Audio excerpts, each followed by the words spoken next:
Dear student, जैसा कि मालूम है कि हम लोग इंजीनियरिंग मैकेनिक्स का यूनिट 2 पढ़ रहे हैं जिसका नाम है इक्विलिब्रियम।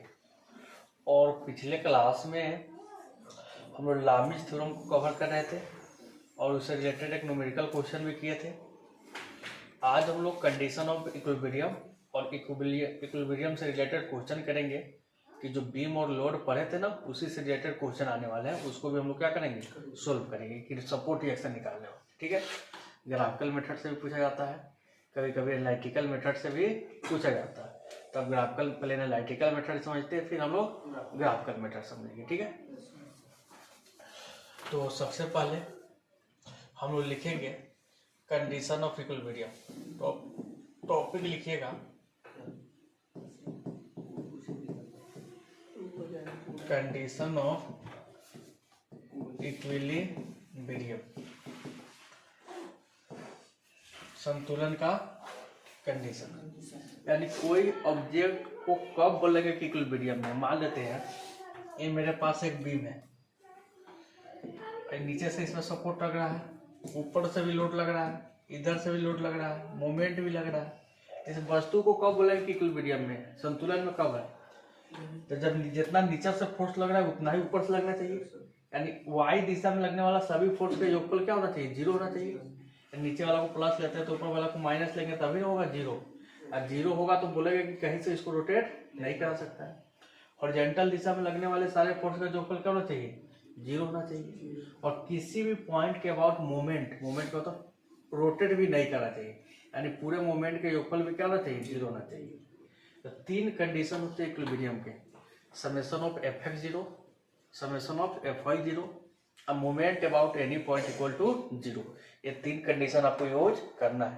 एग्जाम में लिखा जाता है condition of equilibrium, summation of Fx 0, summation of Fy 0, summation of Mx 0 या समेशन ऑफ H 0 और Fx को H बोल देता है, समेशन ऑफ V 0 वर्टिकल बोल देता है, मोमेंट 0। तो तीनों कंडीशन होना चाहिए इक्विलिब्रियम को संतुलन करने के लिए। तो चलिए जल्दी से, तो 3 कंडीशन है, एक एक करके लिखते हैं।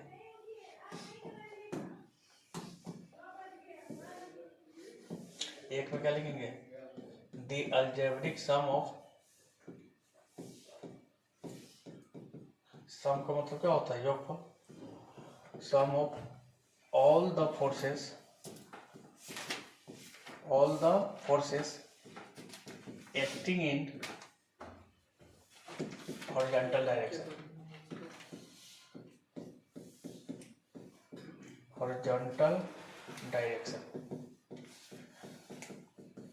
is equal to, अलजेब्रिक क्यों लिखे, सीधे सम भी लिख सकते थे, लेकिन अलजेब्रिक का मतलब होता है सिंबल के साथ, जो पॉजिटिव है उसको पॉजिटिव लीजिए, जो निगेटिव है निगेटिव। तो जिसका भी एरो इधर होता है पॉजिटिव लेते हैं, जिसका भी एरो इधर होता है क्या लेते हैं, निगेटिव। क्वाड्रेंट का यही रूल होता है। तो अलजेब्रिक का मतलब होता है सिंबल के साथ, यानी that is summation of Fx equal to क्या होगा, 0। इसमें जिसका भी एरो इधर होगा प्लस लेंगे, तो इसके जस्ट वाला को क्या लेंगे, ऑपोजिट वाला को माइनस लेंगे। एक कंडीशन होना चाहिए। दूसरा कंडीशन क्या है, the algebraic sum of all the forces acting in vertical direction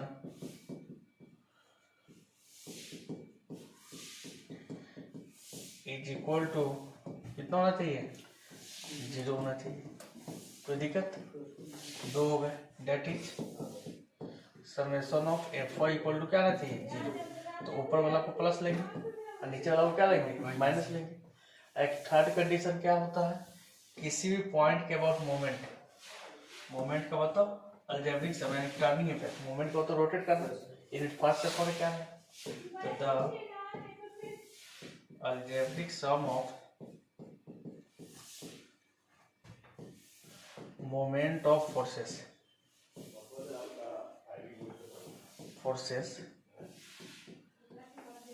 about any point is equal to 0। That is किसी भी पॉइंट के अबाउट, मानते कोई पॉइंट ए है, बी है, सी है, कुछ एक्स मान लेते हैं उस पॉइंट के अबाउट। एंटी क्लॉकवाइज को प्लस लेंगे, क्लॉकवाइज को क्या लेंगे माइनस। आप क्लॉकवाइज को भी माइनस ले सकते हैं, प्लस ले सकते हैं, गलती नहीं होगा। ये वो प्लस लेते थे, वो क्या लेते हैं माइनस। कोई भी माइनस या कोई प्लस लेके बनाइए, कंफ्यूजन से बचे रहिए। तो 3 कंडीशन हो गए, मूवमेंट 0 होना चाहिए, Fx 0 होना चाहिए, Fy 0 होना चाहिए। तो कितने कंडीशन है? 3 कंडीशन है। नोट करते हैं फिर आगे चलते हैं।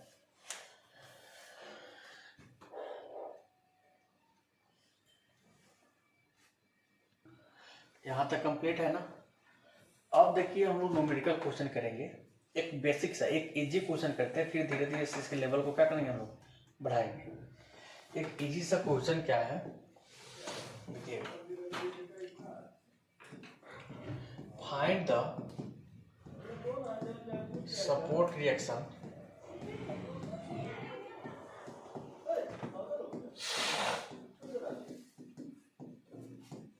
RA and RB in following beam. नीचे एक बीम दिया है इस प्रकार से, हम बीम बना देते हैं यहाँ पे।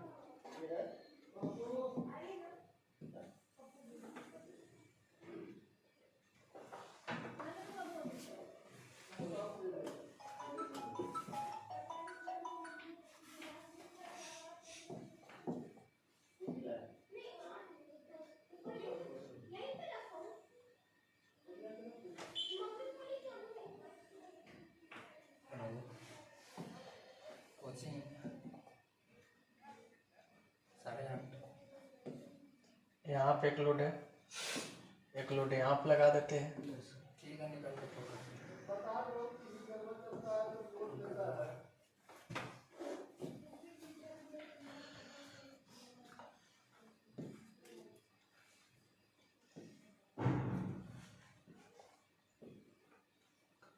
इस लोड को क्या बोलते हैं? यूडीएल।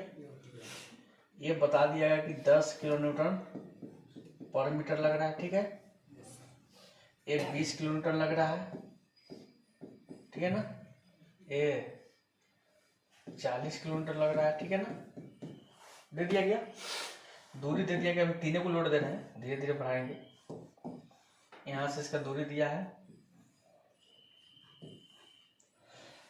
यहाँ पे आरे है, रिएक्शन इसमें आरे लग रहा होगा ना। यहाँ पे रिएक्शन कितना लग रहा होगा? RB। ये 2 मीटर, ये 6 मीटर, ये 4 मीटर। इस प्रकार से लोड है। आपको बताना है कि ए पर कितना लगेगा, बी पे कितना लगेगा, निकालना है। ये तीनों सब लोड मिला के इसी दो पर लग रहा होगा ना। तो इस क्वेश्चन को लिखिए, इसको सोल्व करने का तरीका बताते हैं। बेसिक सा क्वेश्चन है, इसी में लेवल क्या होते जाएगा, हार्ड होते जाएगा। दिमाग लगाइए, हमारे पास 2 अगर इक्वेशन बन जाते हैं तो इक्वेशन सोल्व हो जाएंगे। कंडीशन ऑफ इक्विलिब्रियम कितने थे? 3 थे। उसी तीनों में से कोई भी 2 कंडीशन अप्लाई करना, क्वेश्चन को क्या करना, सोल्व करना। इसमें हॉरिजॉन्टल दिशा में फोर्स लग रहा है क्या? नहीं लग रहा है। तो हमारे पास 2 कंडीशन हो सकता है, एक वर्टिकल दिशा वाला, एक मूवमेंट वाला। और मूवमेंट का फॉर्मूला क्या होता है? फोर्स गुने डिस्टेंस। मूवमेंट का फॉर्मूला क्या होता है? फोर्स गुने डिस्टेंस। तो पहले तो 2 कंडीशन लगाते हैं इसमें। आपको मालूम है यूडीएल है, तो पहले तो ये कितने 2 मीटर पर कितना लग रहा है? 40। इधर से 4 मीटर पर लग रहा है 20। और ये कितना है? 10 किलो न्यूटन 1 मीटर पे। तो 6 मीटर पर कितना लग रहा होगा? 60।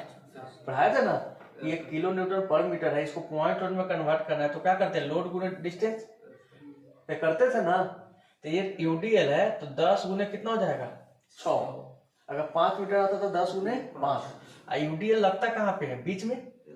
फर्स्ट दिन जब हम लोड पढ़ा रहे थे तो लिखाए थे लोड 3 प्रकार के, पॉइंट लोड, यूडीएल और यूबीएल। तो पॉइंट लोड तो ठीक है, यूडीएल को पॉइंट लोड में कन्वर्ट करना है। तो लोड 10 किलो न्यूटन 1 मीटर पर, तो 6 मीटर पर कितना? 6 मीटर पर ना लग रहा है यार, 60 हो जाएगा। और इसको मानेंगे कहाँ पे? बीच में। तो इसके 3 पर लगेगा ना आधा। यूडीएल को कहाँ पे मानते थे? बीच में। यूबीएल को जिधर ज्यादा रहता था उसके L/3, और जिधर से कम रहता था उधर से 12/3। तो यहाँ पे लिखते क्या हुआ? Applying the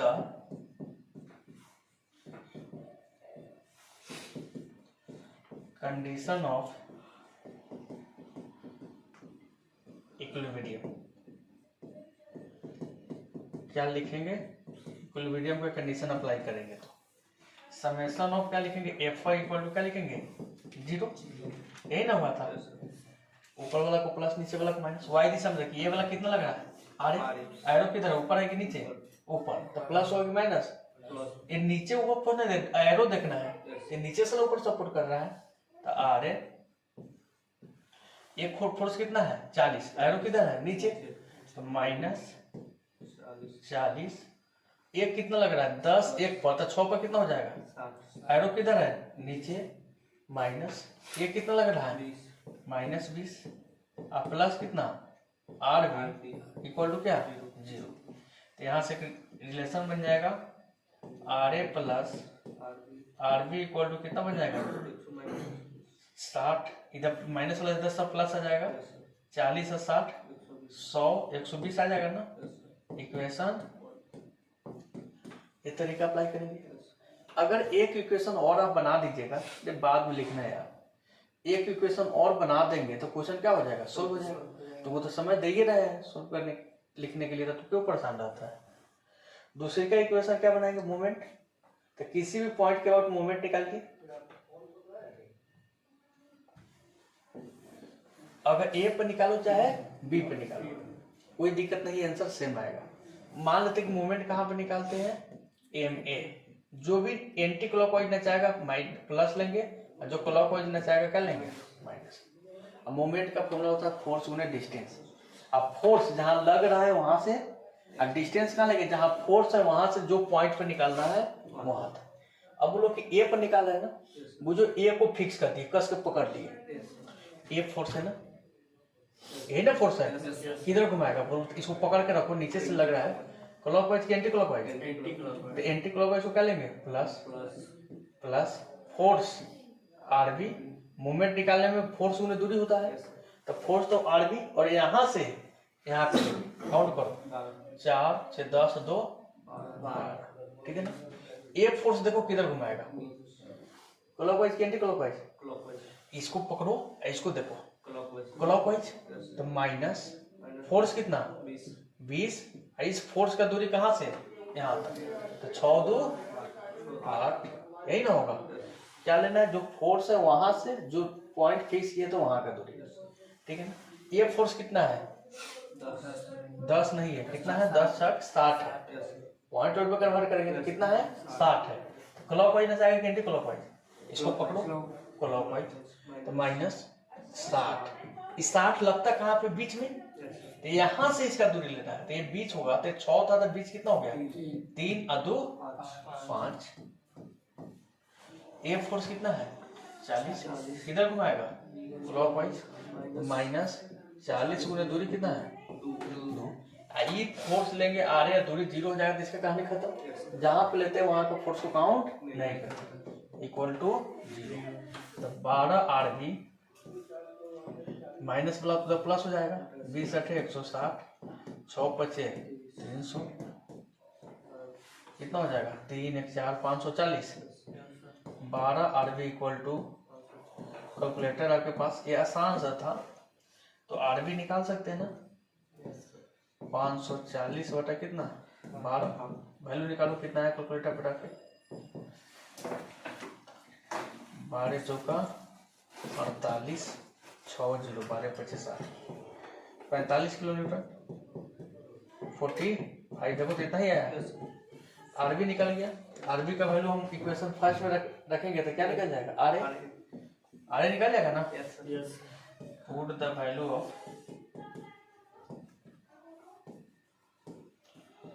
RB in equation 1 we get, हम पाते हैं, बताओ, R A plus 45 equal to क्या? 120।